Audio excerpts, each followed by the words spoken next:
ദേ ഇവിടെ ഇങ്ങനെ കുത്തിരിക്കണ നേരം കൊണ്ട് എവിടെയെങ്കിലും പോയി 2 നാളേരം മേടിച്ചുണ്ടാ? അരക്കാൻ നാളേറില്ല. ഞാനിപ്പോ എവിടെ നിന്ന് വാങ്ങാൻ? തെങ്ങുള്ള അടുത്തുനിന്ന്. ഞാനിത് എവിടെ ചോദിക്കാൻ? ആ അവിടെ ഒന്ന് ചോദിച്ചു നോക്കാം. എന്ത്?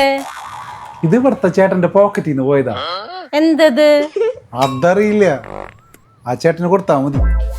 ആര് പോലെ അത്? അതാ വായി നോക്കി പ്രവി. അവനെന്ത് ഇവിടെ?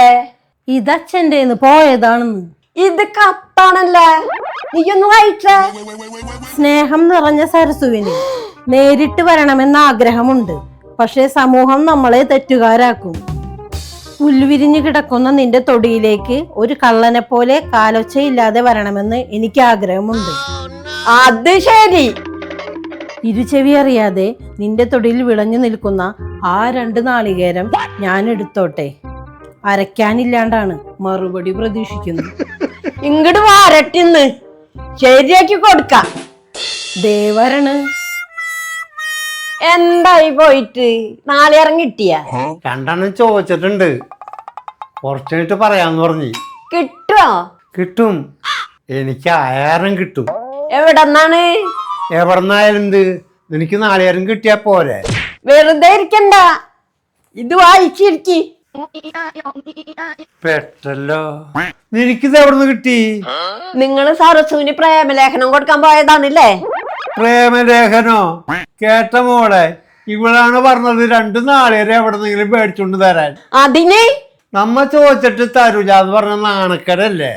അത് ശരിയാണ്. ആ അതാണ് ഞാൻ കത്തെഴുതി ചോദിച്ചത്.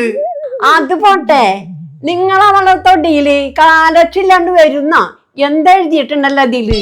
അതവള് നാളികേരം തന്നാലേ ആരും അറിയാണ്ട് കൊണ്ടുപോകുന്നുണ്ടെന്ന് പറഞ്ഞതാ.